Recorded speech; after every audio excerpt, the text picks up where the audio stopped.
Get ready, get ready, get ready. Waa père.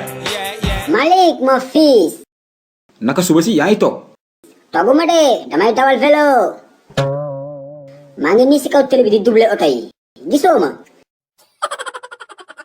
Waa père yow looy teg nii. Xamoo lu may teg nii? Yaa ngi ma gis ma toog di féexlu ngaan ma ba xam yaa ngi toog. Dof deful la wala tay taylu.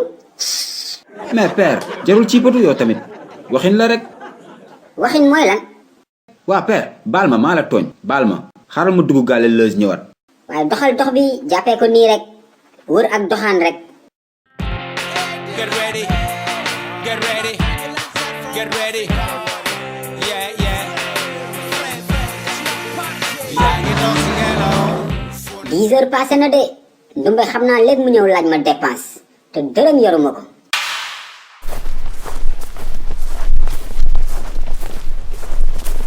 salaamaaleykum papa Suluxu.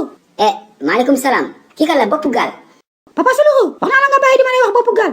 yaa tax ba waa koñ bi ñëpp di ma lay woowee bopp gaal. waaw ok dootuma la wax bopp gaal. Saliou nekk fi de bu dee moom ngay seet. déedéet seetuma ko de papa Ndiogu moo ma dee yónni nee na pour ma jox la lii. 10 000 francs. juumo kuy papa Ndiogu. déedéet juumo ma de moo ma day wax dama nga joxal ma 10 000 yi Alaaji Suluxu. Ndiogu boobu de xaw ma ko waaye yal na ko suñu borom fay. xamul sax fi mu ma jëlee. demal nee ko sa papa Suluxu nee na jërëjëf. Dumbe yàlla dikk na de. kaay dem marché jëndal ma ginaar tey ginaar lay añee ko koriko.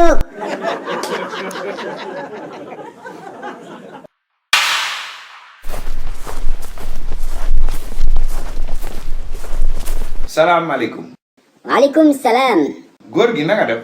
en fait xale bi dama ko yónni woon jox ko 10 000 francs ma laaj ko mu ne ma yoo la jox xaalis bi. waaw man la ko jox de. fii la ma fekk ma banque trop sax. mu ne ma Alaaji Suluxu papa Ndiogu nee na ma jox la 10 000 yi. déedéet waxuma ko Alaaji Suluxu de Alaaji Souleymane laa ko wax. Souleymane sama grand frère la daf feebar moom laa doon jox 10 000 yi. moom de waxuma Souleymane Alaaji Suluxu la ma wax. Suluxu ak Souleymane suugee leen boole. waa dëgg la waa léegi ana 10 000 yi. dépensé naa ko. jox naa ko soxna si bu yàgg mu dem marché jëndi ginaar.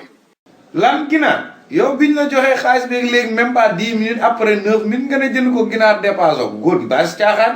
10 minutes ngay wax yow 10 minutes buñ la si tëjoon si nekk ak gaynde lekk na la ba seeñu say yax. ah bon loolu nga may tontu. waaw 10 minutes mënatoo si jot yow tamit. waaw baax na maa ngi dem de mais en tout cas xamal ne ginaar gi doo ko lekk yow. du ma ku ñuy tooñ de danga maa xamul nag moo tax nga may tooñ waaye baax na. dinaa la booleeg samay jinne ñu lekk ginaar gi duma waale la ba nga gis ko.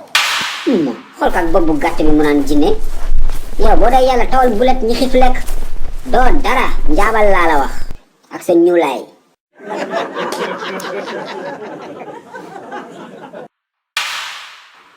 ginaar gi pare na de. bismillah. ku ma dóor. bismillah. woy sama ndey yow yaay